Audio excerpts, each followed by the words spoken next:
Talagang kahit masaya yung awit parang malungkot yung puso Ano? Ano? Oo. Ganyan po talaga. Alam nyo, ang buhay po ay hindi po laging panalo. Nakita natin yon. Ang buhay po, hindi laging, ang panahon ay hindi laging panatag. Minsan ay may bagyo, minsan ay may ulan. Ganyan ang buhay natin Ano? Ang mahirap lang sa tao, parang araw-araw may bagyo. Yun ang pinakamahirap. Pero ganyan lang talaga, no? Ako aminin ko sa inyo, hindi ako nakatulog. Naapektuhan ako pero nag-pray ako. Alam nyo, itong sabi ko, Lord, kitang-kita ko kay Pacquiao kung paano ipinagmamalaki ka. Yes. Napansin po ba niyo siya? Yung dati niyang ginagawa, ayoko pong bumanggit, sapagkat yung dati niyang ginagawa sa dating kanyang kinagumis ng relihiyon ay hindi na po niya ginagawa. Nakita natin yon. Ibig sabihin, buong mundo po yan Alam nyo, walang Kristiyano na hindi daranas ng pagsubok. Maniwala kayo. Kaya ang dumadating sa akin, sabi ko, i-challenge ko kayo na ipag-pray natin. Napakatitindi ng pagsubok ngayon kay Pacquiao. Ano po? Sabi ko, nagkaroon ako ng kapayapaan. Sabi ko, Lord, ako nga, nung bagong Kristiyano, marami din akong pagsubok. Sino sa atin ang mga walang pagsubok nung bagong Kristiyano? Sige nga, taas ang kamay. Sige nga, sino ang walang pagsubok sa atin? Taas ang kamay. Wala. Taas ang kamay ng merong mga pagsubok sa atin. Tayong lahat. Di ba? Ito po ang maganda sa atin. Kasi, alam nyo, itong taong ito'y gagamitin ng Diyos Gagamitin po yan ng Panginoon. Kailangan maranasan po niya ito. At ito ang ipinadadama sa akin ng Panginoon. Bago magretiro si Pacquiao, itataas muli ng ating Panginoon. Maniwala po kayo. Kasi pakikita.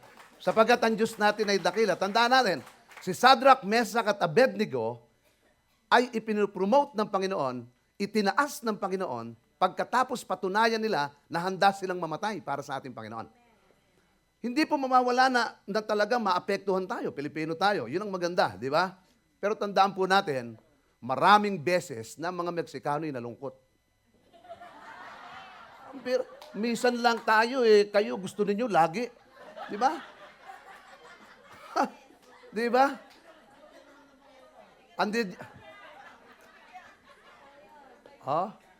Kaya maraming beses, kailangan maranasan po natin ito. Pero hindi po yun ang aking sermon. Baka naman Okay. Ang sermon ko, nakatagpo o naigupo. Ano po? Makikita natin ito. Basahin natin sabay-sabay po yan. Ano ba yung naigupo? Naibagsak. Ano ba yung nakatagpo? Na-encounter. Okay, tingnan niyo mabuti. Makikita po natin dito, si Jesus ay ipinanganak sa Bethlehem ng Judea, sabayan niyo ako, ng panahon ni Haring Herodes. Dumating naman sa Jerusalem ang ilang pantas mula sa silangan. At nagtanong-tanong doon. Sige po, nasaan ang ipinanganak na hari ng mga Hudyo? Nakita namin sa silangan ang kanyang tala na parito kami upang sambahin siya. Nang mabalitaan ito ni Haring Herodes, siya'y naligalig, gayon din ang buong Jerusalem. Kaya tinipon niya ang lahat ng puning saserdote at mga eskriba sa Israel at itinanong sa kanila kung saan ipinanganak ang Mesyas. Ibig sabihin, tagapagligtas. Sa Bethlehem po ng Judea, tagot nila. Ganito ang sinulat ng mga propeta. Ikaw, Bethlehem, sa lupain ng Huda, ay hindi nga huli sa pangunahing bayan ng Huda, sapagkat sa iyo lilitaw ang isang pinuno na mamahala sa aking bayan, Israel. Nang mabatid ito ng lihim, ipinabatid ni Herodes ang mga pantas at tinanong kung kailan limitaw ang tala. Pinalakad niya sila patungong Bethlehem. Matapos pagbili na ng ganito, okay, lakasan natin. Humayo kayo at inyong hanaping mabuti ang sanggol. Kapag inyong natagpuan, ibalita agad nyo sa akin upang ako may makasamba sa kanya. At lumakad na nga ang mga pantas. Muli silang pinangunahan ng talang nakita nila sa silangan hanggang sa sumapit ito sa tapat ng kinaroonan ng bata. Gayon na lamang ang galak ng mga pantas nang makita ang tala. Pagpasok sa bahay, nakita nila ang mga bata sa piling ng kanyang inang, si Maria. Lumapit sila at nagpatira pa at sinamba ang bata. Binuksan nila ang kanilang mga sisidlan. Inihandog sa kanya ang dala nilang ginto, kamanyang at mira. Nang sila'y pabalik na, sinabi sa kanila ng Diyos sa pamamagitan ng panaginip, huwag na silang babalik kay Herodes. Kaya nag-iba na sila ng daan. Okay, purihin ng Diyos sa pagkabasa ng kanyang banal na salita. Ano yung sermon natin nung nakaraan? Ano title nun? Pasko na. Marami nagdiriwang ng Christmas pero hindi nila naiintindihan ng Christmas. Ganon din po si Joseph. Hindi niya naintindihan ng Christmas. Hindi niya naintindihan. Katunayan, siya po, tatakasan niya itong si Mary para wag pakasalan. Pero nung malaman niya na ito'y padala ng Diyos, natauhan siya. Pinakasalan niya itong si Maria. At sila yung ginamit ng ating Panginoon. Pagkatapos pong maipanganak, eto, may naghahanap. Sino po yung naghahanap na yan? Ang sabi po rito, si Jesus ay pinanganak sa Bethlehem ng Judea nung kapanahunan nino. Sinong hari? Haring Herodes. Dumating naman sa Jerusalem ang ilang pantas mula sa silangan. Ano yung nakagumista natin? Pakinggan nyo. Ano yung nakagumista natin na dumadalaw kay Kristo sa tatlong hari? Mga kapatid, wala kang mababasa sa Bible na tatlong hari. At wala ka ring mababasa sa Bible na tatlong pantas. Wala. Ilang mga pantas? Wala pong eksakto yan na sinabi. Kaya lang nila nasasabing tatlo dahil doon sa regalo. Okay? Pwede naman, may nagpupunta nga sa birthday, 5, pero ang nagre-regalo, 1 lang. Di ba? Di ba? At yung iba, nakikikain lang. Di ba? Pwede yun. Kasi yung may birthday, huwag na kayo magregalo. Di ba? Gano'n naman eh. Ibig sabihin, mga kapatid, hindi batayan na ngayon 3 yung regalo, 3 na sila. Maliwanag po yan? Pero tayo po, ang nakikita natin, lagi 3. Okay. 3 man o 5 man o 10 man, mga kapatid, ang mahalaga, makikita natin dito, merong naghahanap ng mga pantas. Sa English po yan, wise men, matatalinong mga tao. Matatalinong tao yan. At sila ay hinahanap nila ang ating Panginoon, sabi dito, at nagtanong-tanong, sabi diyan, dumating naman sa Jerusalem ang ilang pantas mula sa silangan. Nagtanong-tanong doon, nasaan ang ipinanganak na hari ng mga Hudyo? Nagtatanong-tanong sila. Naghahanap, matinding paghahanap. Katulad din ng paghahanap natin ngayon. Nakita namin sa silangan ang kanyang tala. Isipin nyo, no? Yung tala, nagliliwanag. Ibig sabihin, mayroong tala na nagbabantay sa ating Panginoong Hesus. Naparito kami upang, anong sabi? Sambahin siya. Sambahin siya. Verse 3, tingnan niyong mabuti. Nang mabalitaan ito ni Haring Herodes, siya naligalig. Papaliwanag ko po mamaya yan. Bakit ba naligalig siya? Bakit ba siya naguguluhan? Gayon din ang buong Jerusalem. Kaya tinipon niya ang lahat ng mga punong saserdote at mga iskriba ng Israel at tinanong sa kanila kung saan ipinanganak ang Mesyas. Anong ginawa ni Herodes? Tinipon ang mga saserdote, mga high priest, at mga iskriba sapagkat sila nakakaalam ng kasulatan.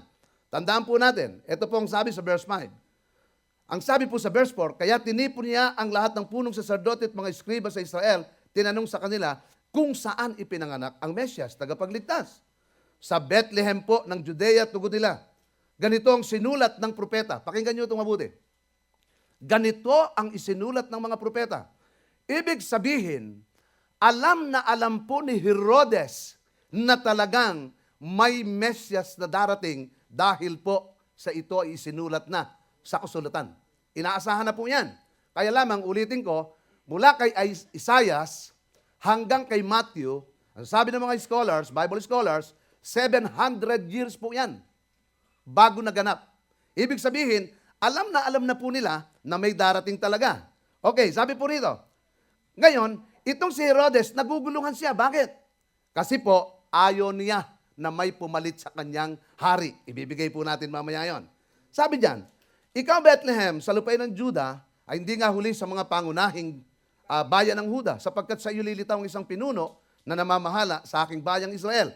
Si Jesus galing kay David. Tandaan po ninyo, sa lahi ni David. Nang mabatid ito, lihim na ipinatawag ni Herodes sa mga pantas at tinanong kung kailan lumitaw ang tala.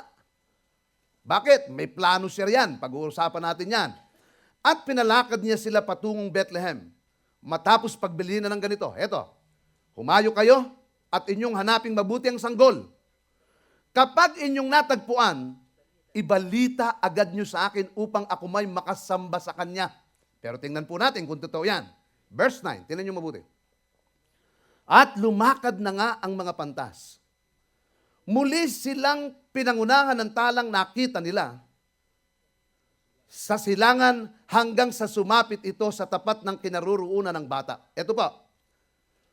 Nung kausapin si Herodes ng mga tao, kausapin yung mga pantas, sabi ni Herodes, pag nakita nyo yung bata, sabihin nyo sa akin, sasambarin ako sa kanya. Nagpatuloy na po ang mga pantas. Alam mo ba ninyo na muli silang pinangunahan ng tala para makita? Ito, para matagpuan.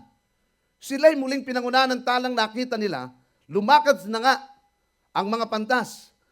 At ang sabi po rito, lumakad na nga ang mga pantas. Muli silang pinangunahan ng talang nakita nila sa silangan hanggang sa sumapit ito sa tapat ng kinaroroonan ng ano po? Ano ang nag-guide sa kanila para matagpuan yung bata? Yung tala, yung nagliliwanag. Tingnan niyo mabuti ha, nagliliwanag. Gayon na lamang ang galak ng mga pantas nang makita ang tala. Gayon na lamang ang galak ng mga pantas nang makita nila ang tala. Bakit? Sapagkat alam nila, kapag nandoon yung talang iyon, nandoon ang kanilang hinahanap, walang iba kundi ang ating Panginoong Hesukristo. Okay, pakinggan niyong mabuti ito.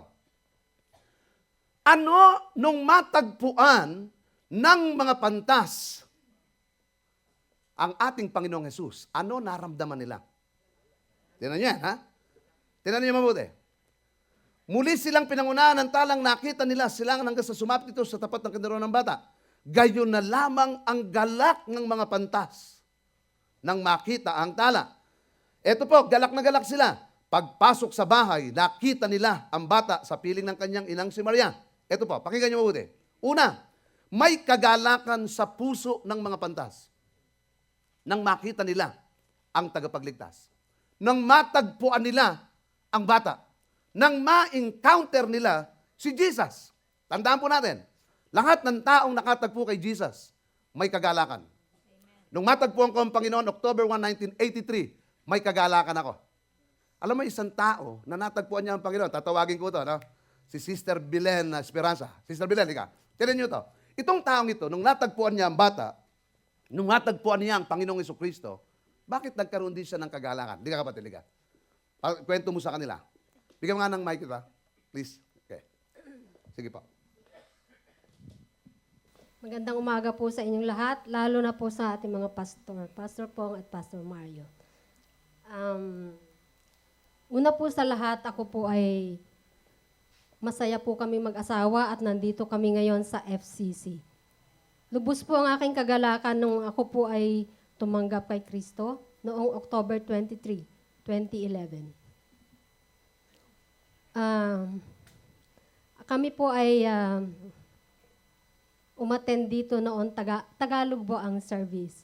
Ngayon ay napahanga po ako kay Pastor. Napakagaling po at malakas ang boses, magigising po talaga kayo. Kami po nag-encounter noong November 23 and 24. Sa amin po sa Mindoro, pag sinabing encounter, sagupa po ng military at saka NPA. Pero dito po pala, ang makakatagpo mo si Kristo. Opo, ang ating kakampi.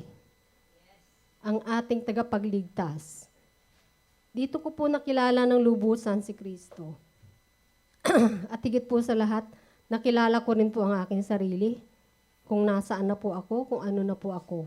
Kung ano na ang relasyon ko sa Panginoon. Alam niyo po, sa encounter po, natutuhan ko. Ang isa ko pong natutuhan, napakarami ko pong natutuhan. Pero ang isa po dito ang pagdarasal po ng taos-puso, ang pagsisisi ng kasalanan, ang pagdarasal ng straight to God na hindi ko po dating ginagawa. Kaya po lubos po talaga ang kagalakan ko ng naibulalas ko po sa Panginoon lahat po ng aking mga kinikimkim na galit, na mga puot, sama ng loob. Lahat po, akala ko po noon naka-stack na lang po yan dyan. Na dala-dala ko po kahit saan ako magpunta. Na para po itong mga basura na dala-dala ko na napakabigat po. Na araw-araw po inadadagdagan. Nadadagdagan po ang bigat. Pero sa pag-encounter ko po, naibuhos ko pong lahat ito sa Panginoon. Nailahad ko po sa Kanya lahat-lahat po. At sa akin pong karanasang ito, ay naramdaman ko po ang lubos na ang kagalakan at napakagaan po na aking pakiramdam.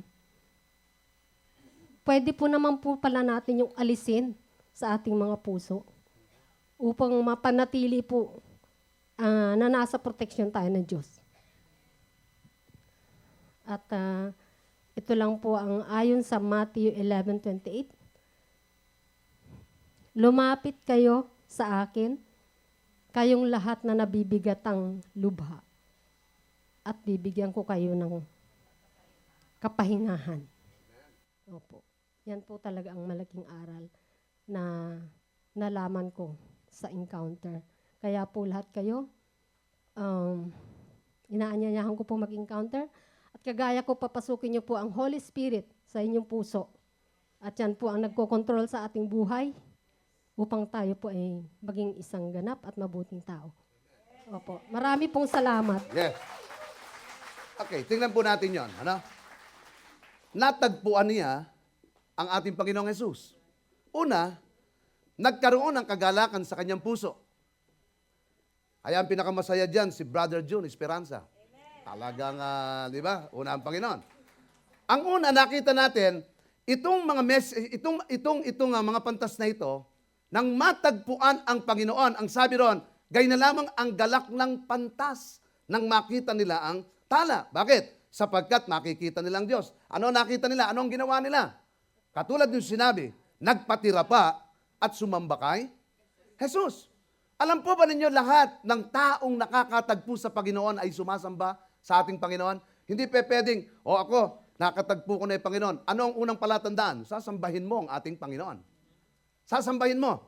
Ibig sabihin ng pagsamba, yung makikita mo na talagang buong pusong pagsamba. Dito nga ang ginawa niya, pagpasok sa bahay, nakita nila ang bata sa piling ng kanyang inang si Maria, lumapit sila at nagpatira pa. Sinamba ang bata. Tandaan niyo, nung makita nila, hindi sinamba si Maria. Maliwanag yan, sinamba ang bata. Sabihin mo sa katabi mo yan, sinamba ang bata. Ha? Hindi po sinamba si Mary. Bagamat si Maria po ay ginamit ng ating Panginoon. Hindi sinabi, sinamba silang tatlo. Sinamba ang bata. Maliwanag po yan. Alam mo ba niyo sa Biblia kung sino lamang ang sinasamba? Ang Diyos lamang. Pag ikaw ay sumamba sa ibang Diyos, galit na galit ang Diyos noon. Nagseselos po siya roon. Kaya ang sabi, huwag kayong magkakaroon ng ibang Diyos maliban sa akin. Ito po ang sabi, tingnan po natin. Yung alipin ni Abraham, basahin natin yung Genesis 24:26. Ang sabi, sa tuwa ng alipin, lumuhod siya, sumamba kay, sapagkat si Yahweh lang talaga ang sinasamba. Si Yahweh lamang. Ito pa po, yung isang alipin ni Abraham, ang sabi po rito, basahin natin lahat. Pagkatapos ako'y nagpatira pa sa lupa at sumamba kay Yahweh, sa Diyos ng amo kong si Abraham, sapagkat pinapnubayan niya ako at hinyatid sa tahanang ito. At dito ko nga nasumpungan ang dalagang dapat mapangasawa ng kanyang anak. Yan po'y makikita rin natin sa Genesis. Sa Genesis 24:28, nandoon po yan. Makikita natin, mga kapatid, ito. Lahat ng taong nakakatagpo sa Panginoon, sumasamba, nagpapatira pa sa ating Panginoon. Alam niyo, kung nakasama po tayo nung encounter, maraming tao, lumuluhod, umiiyak, sumasamba. Bakit? Nakakatagpo nila ang tunay na tagapagligtas. umiiyak, sumasamba, sapagkat naiintindihan nila ang cross. Ganyan din po ang Mesyas. Nung makita nila ang ganyan din po ang mga pantas. Nang makita nila ang tagapagligtas, sumamba sila sa ating Panginoon. Hindi lamang sumasamba, kundi eto pa. Pangalawa, naghandog kay Jesus. Naghandog. Tingnan niyo, basahin natin lahat. Verse 11. Sabay-sabay po tayo. Binuksan nila ang kanilang sisidlan at inyandog sa kanila ang danila nilang ano?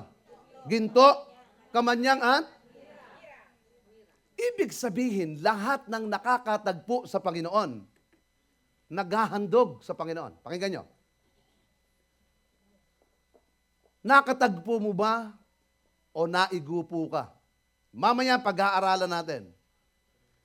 Ang mga pantas ay nakatagpo ang Panginoon, may ginawa. Una, sumamba. Nagpatira papa. Pangalawa, nagbigay. Naghandog. Anong binigay nila? Basahin natin. Ang sabi diyan, binuksan nila ang kanilang mga sisidlan, inihandog sa kanya ang dala nilang ano? Ginto. Kamanyang. Alam mo ba ninyo, niyahandugan lamang ng ginto ng panahon yon? Hari. Kinikilala nila na hari ang ating Panginoong Hesukristo. Tandaan po natin yan. Maliwanag na maliwanag. Yung ginto, kamanyang at mira, may mga ibig sabihin po yan. Pero ito ang gusto kong makita nyo. Ang isang taong nakakatagpo kay Jesus, mayroong ibinibigay. Si Abraham, binigay ang kanyang anak. Yung babae, binasag yung alabastro. Binigay kay Jesus. Ito pong babae, tinan nyo ito matindi. Kung paano magbigay ito. Umupo si Jesus sa tapat ng hulugan ng mga kaloob doon sa templo. Pinagmasdan ang mga taong naghuhulog ng salapi. Maraming mayayamang naghulog ng malalaking halaga. Pakinggan nyo. Lumapit naman ang isang babaeng balo na naghulog ng dalawang kusing, nakatumbas ng isang pera. Tinawag ni Jesus ang kanyang mga alagad at kanyang sinasabi ko sa inyo, ang dukhang balong iyon ay naghulog ng higit sa kanilang lahat. Sapagkat ang iba'y nagkaloob lamang ng bahagi, nagkaloob ng bahagi lamang ng hindi nila, kailangan. Ngunit ibinigay ng balong ito na dukhan-dukha ang buo niyang buong buhay. Pakinggan nyo yan. Ulitin ko po. Lahat ng taong nakatagpo sa Panginoon, may ginagawa. Sumasamba. Pangalawa, naghahandog. Ano na yung naibigay natin sa Panginoon? Alam niyo ang pera, hindi po yan ang pinakamahalaga sa Diyos. Sa Diyos po lahat yan. Hindi mo pwedeng ipagmalaki po yan. Sa Diyos lahat yan. Lahat ng nakatagpo sa Panginoon, isipin nyo, ang mga Mesyas nung matagpuan ng Panginoon, nagbigay, ginto, kamanyang at mira. Si Abraham nagbigay, yung kanyang sariling anak. Ano ang plano mong ibigay sa darating na Kapaskuhan sa ating Panginoon? Kaluluwa. Ano pa? Ano pa? Sarili mo? Pagsunod? Ano ang plano mong ibigay sa Kanya? Buong buhay mo? Pagka birthday ng misis mo, may plano ka ng magbibigay ka ng regalo sa misis mo. Pag birthday ng anak mo, may plano ka na magbigay sa anak mo. Pagka birthday ng kaibigan mo, pumupunta ka na sa isang pamilihan at nagpaplano ka na. Bibigyan. Birthday ni Jesus, ano ang plano natin? Wala po akong kaplano-plano.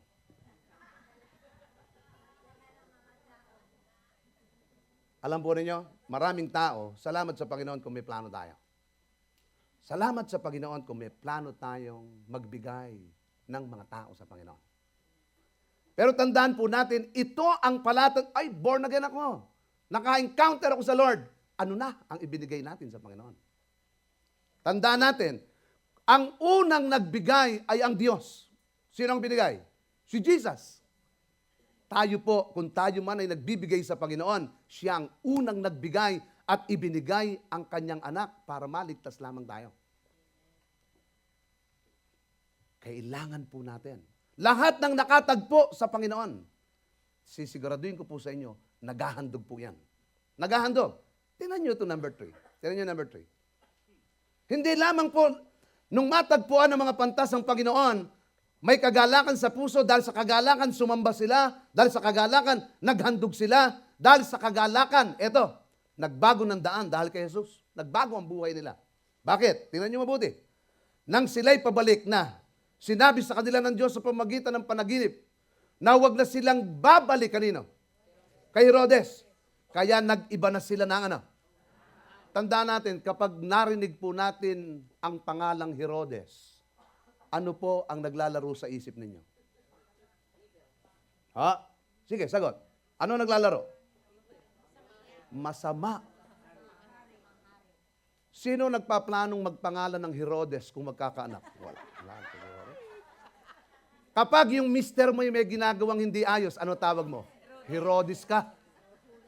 Ano ibig sabihin nun? Ibig sabihin, masama. Larawan ng kasamaan si Herodes. Anong sabi ng Panginoon? Huwag na kayong babalik kay Herodes. Kaya kapag ang tao naka-encounter kay Lord, kapag ang tao nakatagpo kay Lord, pag tinanggap niya ang Panginoon, ang unang-unang sasabihin sa iyo, huwag ka nang babalik sa kasamaan mo. Tandaan natin yung nahuling nangangalo niyang babae. Anong sabi ni Jesus? Unang bumalibag ang walang kasalanan sa babaeng ito kasi yun ang paruse. Walang bumalibag sapagkat lahat ay makasalanan. Nakayuko ang Panginoon. Sabi, umalis na ba sila? Umalis na po sila. O sabi ng Panginoon, anong sabi niya?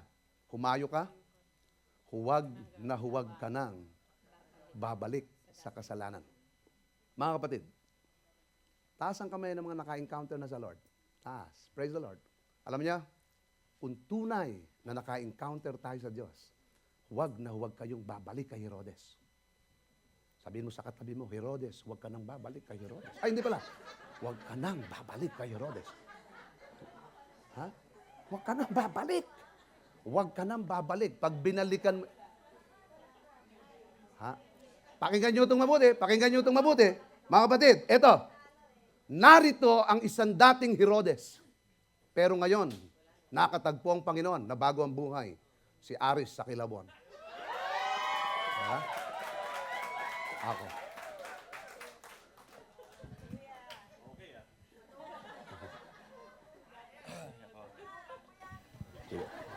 Magandang umaga po sa inyo. Ako po si Herodes. Si Aris. Tama po si Pastor. Ako po ay dati pong masamang Herodes nung araw. At nung hindi ko pa po nakakilala, nakatanggap ang ating Panginoon, ay taga pong sukat na sukdulan po talaga akong sakit ng ulo. Lahat po ng bisyo. At hindi ko nga malaman kung nababae ako dahil sobrang bisyo yata, hindi ko na matandaan eh. Well, anyway, lahat ng kasalanan ay nagawa ko. At kasi po, nung ako po ay lumalaki, ako po ay punong-puno ng galit, sama ng loob, sa kapwa, lahat po. Gusto ko po ako ay, dumating po ang time na ako po ay pinanalangin ko po na ako ay katakutan po ng tao. Kasi gusto ko ako po ay pinakamatapang po lahat noon. Alam po ng tatay ko yun, ako po ay nakipag-away, you name it, everything that nagawa ko na sa kapwa ko tao. Kaya po yung mga tao na nagawa ko po ng hindi po maganda, kung makikita ko po, ako po hihingi po talaga ng sorry dahil ako po ay nagsisisi, nagawa ko po yun. At saka po ay, nung hindi ko po na-encounter at tanggap ang Panginoon sa buhay po namin, ay ang gulo po ng buhay ko, hindi ko po maintindihan. Akala ko po ako po gumagawa ng aking sariling landas. Pero yung mga pagdidesisyon ko na hindi ko po kasama ang Panginoon, alam ko pinabayaan niya ako para matuto ko eh. Wala pong hinatnan yung aking pagdidesisyon. Dahil po doon sa pagdidesisyon ko ng mali, naapektuhan ang aking pamilya, at aking mga trabaho, at yung aking mga anak. So, almost 2-3 years ago, ready na ako magbago. Talagang, hindi ko po alam kung paano eh. Talagang kasi Katoliko po ako. ang ginagawa lang namin, rosary, nagtatago na nga po ako, magro-rosary na tayo. Halos tagtaguan ko na nga po yung nagro-rosary dahil paulit-ulit na lang po sinasabi. Wala po nangyayari. Wala pong kabago-bago po buhay namin. Pero dumating po yung isang araw, ay hapon po. Ewan ko paano po talagang nangyari yun. Talagang may timing po talaga ang Panginoon sa pagtawag po sa atin. Alam niyo ho ba, sino po ba nagsabi sa akin? Nagtanong, yung akin po maliliit na mga anak. Tinanong po ako ng mga anak ko. Sabi, Dad, who is God? Who is Jesus Christ? Sabi ko, patay. Wala may sagot. Sabi ko, patay. Sabi ko. So, buti na lang po, after 2 days, tumawag yung tatay ko sa akin. Sinabi niya, anak, at kailangan mo na magbago at tanggalin mo na si Herodes sa sarili mo. At saka sabi ko, okay, magsimba ka doon sa sinisimbahan namin at wala namang mawawala sa iyo eh. So, nasagot yung dati kong hinihiling na para makapagbago na ako. Sabi ko, ito na siguro. So, pumunta ako, nagsimba ako. Alam niyo ba, nung pumunta ako dito, kasi ngayon lang ako nagsimba, ganyan, yung pinupuntahan ko simbahan, lahat po patay eh. Talaga pagpasok ko po dito, yung mga tao, hindi naman kayo, sabi ko, hindi ko naman kilala to. Kung makipagkamay sa akin, akala mo talagang parang magkakilala na tayo. Sabi ko, kamusta ka na? Okay, kulang na lang. Okay. So sabi ko, okay Tapos, ang saya-saya po dito, nakita ko, nagkakantahan. Ako naman, tinitingin ako, ano kaya gagawin ko dito? Nakatayo lang ba ako? Ano? Pero anyway, nung nagpatanggap si pastor ay nanginginig po ako eh. Talagang sabi ko, eto na po siguro. Talaga nung nagpatanggap si pastor, nung nakaano pa nga po ako eh, si pastor sabi, kung gusto nyo tumanggap sa Panginoon, taas nyo yung kamay nyo. So, tumitingin ako, wala nakataas ng kamay. So, ako lang pala. Ganon. Sabi ko, okay lang. So, tapos si pastor naman, kung talaga tinanggap nyo na ng Panginoon, lumapit kayo dito. Naku po, sabi ko. Adi ako pa yung unang-una. So, talagang desidido na ako po akong tanggapin ng Panginoon. Simula po nung tinanggap ko ang Panginoon, ngayon lang po ako sa tanan ng buhay ko nakaranas ng ganitong galak sa buhay. Ang aking buhay po ay meron na pong direksyon at ako po ay nagpapasalamat sa Panginoon po dahil lahat po ng ginagawa niya, lahat po ay pabor po para sa atin lahat. Kaya ine-urge ko po kayo lahat na kayo po ay mag-encounter at alam niyo ba, wala namang mawawala sa inyo eh. Pumunta po kayo encounter, subukan nyo. At yung buhay nyo, at saka paglabas nyo ng encounter, talaga pong yung pag-unawa nyo sa tao, pagmamahal nyo, yung pagtingin nyo sa buhay, the whole outlook in life, it would be changed, trust me. So, yun lang po at to God be the glory. Yeah. Minsan pa, palakpakan natin yung Panginoon. Alam po ninyo, yun po yung sinasabi ko eh. Marami pa. Tanong nyo kay Aris kung ano yung mga pagbabago. Yung dating tao na hindi kilala ang Diyos, nakilala ang ating Panginoon. Mula nang matagpuan niya ang ating Panginoon. Kaya ang sabi, nagbago ng daan dahil kay Kristo. Nagbago ng buhay dahil kay Kristo. Nagbago tayo ng pamumuhay lahat dahil kay Kristo. Kaya hindi po natin pwedeng dayain talaga eh. Kaya ang sabi ng Bible, kung talagang pinakinggan ninyo ang aral at naturuan kayo ng katotohanan na kay Jesus, iwanan na ninyo ang dating pamumuhay. Hubarin na ninyo ang inyong dating pagkatao, napapamak dahil sa masamang pita. Magbago na kayo ng diwa at pag-iisip. Dapat makita sa inyo'y bagong pagkatao na nilikhang kalarawan ng Diyos, kalarawan ng kanyang katuwiran at kabanalan. Lahat ng nakatagpo kay Kristo. Makikita ninyo, sumasamba kay Jesus, naghahandog kay Jesus, nagbabago ng daan dahil kay Jesus, sapagkat ang Diyos natin ay totoo, ang ating Panginoong Jesucristo ay buhay at bumabago ng buhay. Palakpakan niya natin ang ating Panginoon doon. Hindi po ito biro lamang. Kaya nung sasabihin natin, na-encounter ko na ang Lord, salamat sa Panginoon, tinanggap ko na ang Panginoon. Alam ba ninyo? Kaya't ang sino mang nakipag-isa kay Kristo, isa ng bagong nilalang. Wala na ang dating pagkatao. Siya ay bago na. Titigan mo yung katabi mo, wala na ang dating pagkatao. Wala na. Wala na. Ha? Kapag yung dating pagkatao'y naririyan pa, mga kapatid, kailangan mo si Kristo. Pwede bang magsinungaling ang Bible? Pwede bang magsinungaling yung mga nagsisipagpatotoo sa atin? Hindi. Bakit? Nakatagpo nila ang Panginoon. Palakpakan natin ang Diyos. Nakatagpo. Na-encounter, katulad ng mga pantas. Ito ang problema. Dumating si Jesus, bakit sa halip na ma-encounter, sa halip na ma-enkwentro, ano nangyari?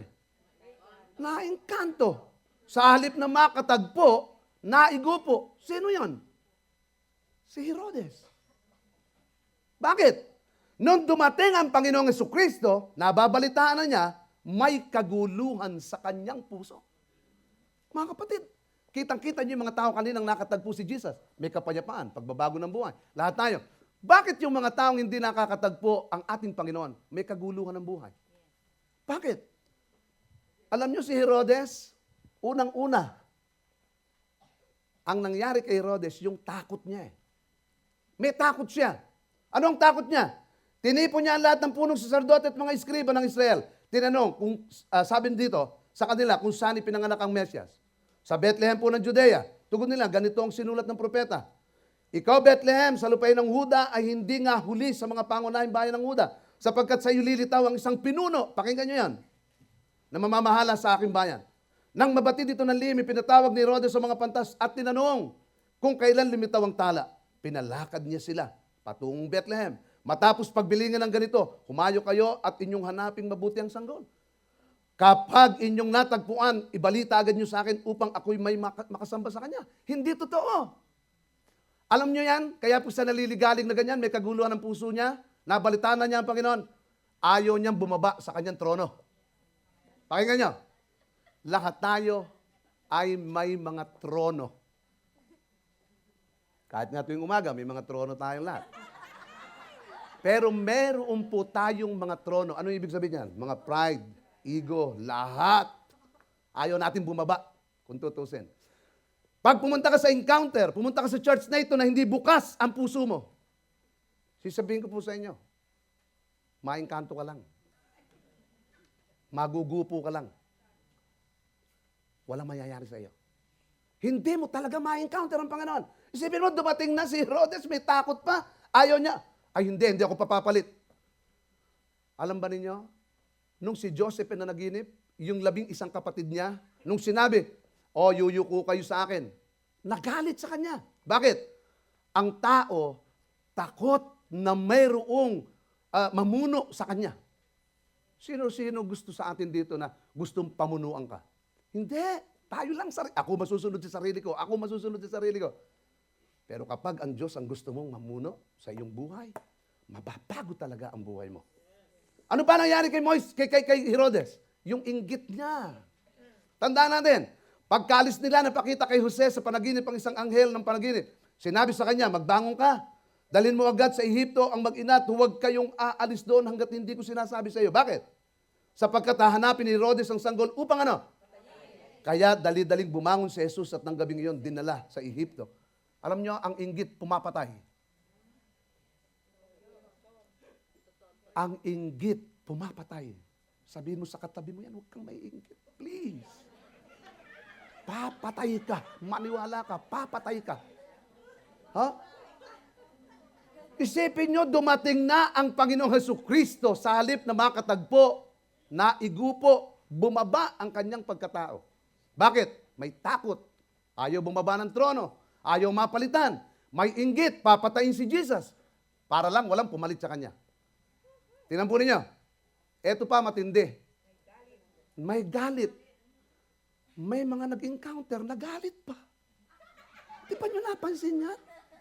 Bakit? Ang sabi diyan, litong-lito. Bakit? Hindi sarado o hindi bukas kanyang puso. Sabi diyan, tingnan nyo, galit na galit si Herodes nang malamang siya'y napaglalangan ng mga pantas. Kaya't ipinapatay niya ang batang, mga batang lalaki sa Bethlehem. ng mga palibot. Maliit lang po yan. Ang sabi ng mga scholars, baka mga 20 lang po yung mga pinapatay na yan. Lahat ng may gulang na 2 taon pababa, alinsunod sa panahon ng paglitaw ng tala, na natiyak niya sa mga pantas.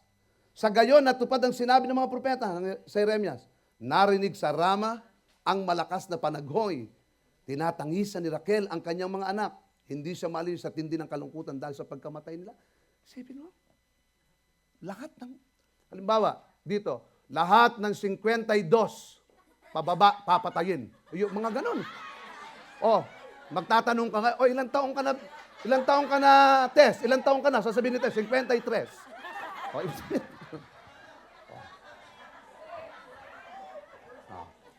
Di ba? Di ba? Palagay ko lahat tayo magiging sinungaling. Huwag lang mapatay. Mga kapatid, nakatagpo ba o naigupo? Nainkwentro ba o nainkanto? Ano ang palatandaan ng naka-encounter? Sumasamba, naghahandog, nagbabago ng buhay. Ano ang palatandaan ng hindi naka-encounter? Laging may takot. Post-encounter na naman ba? Post-encounter na ako, dami namang ginagawa niyan. Teka mo, natatakot ako dyan. Ayoko na yan. Ayoko na. Maraming ginagawa yan. Takot. Huwag na kayong mag-attend. Huwag na kayong mag-attend. Takot yan eh. Takot.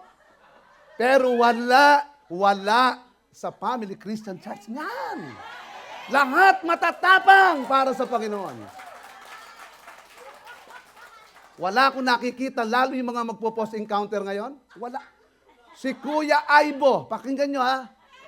Dating hindi nagpa-family devotion. Alam niyo kung ano ngayon? 3 beses mag-family devotion sa linggo. Hindi requirements, kundi gusto niya. Nakita ninyo yan? Iyan po ang Family Christian Church ngayon. Palakpakan natin ang ating Panginoon.